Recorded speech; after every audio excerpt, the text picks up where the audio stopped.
how war is killing children in Pakistan, but also turning the children into killers. This is the theme of filmmaker Sharmeen Obaid-Chinoy's documentary Children of the Taliban. She says her film is about what happens to the residents of Swat Valley when the Taliban militants move in. I think their whole policy is to create chaos. And the first way they do it is by banning women from leaving their homes, by making sure there is very little freedom. Then they go house to house, knocking on doors, asking families to donate their children to the Army of Islam, as they like to call themselves.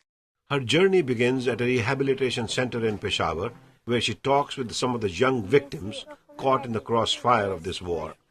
Later, she walks through the rubble of a school destroyed by the Taliban that once taught 400 girls, and comes across two 9-year-old girls who used to study there. The militants have a policy of destroying schools for girls. At the schools the Taliban runs for boys, known as madrasas, poor families are often attracted by the food and shelter provided. One Swat teenager explains how he joined the Taliban a year ago when he was 13. First, he says, he was attracted by the sermons at the mosque, then he was recruited at a madrasa, and finally spent months in military training. The revealing images portrayed in the documentary raise the question of why did the Taliban allow Sharmeen to film a documentary inside their stronghold. They think by getting their message out, people will start subscribing to their ideology. What they don't realize is, of course, that they are espousing such a violent ideology to the outside world that people will bound to get turned off by it. Fighting in the Swat Valley has displaced thousands of people, many of whom now live in refugee camps.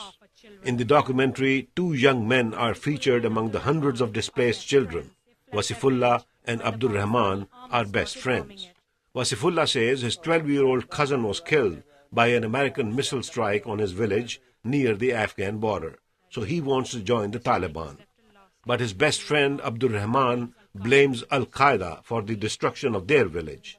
He would prefer to become a captain in the Pakistani army. Sharmeen says the two friends sadly represent the fault lines in the unstable country that Pakistan has become. She says she also met with a 14-year-old boy who was trained to be a suicide bomber.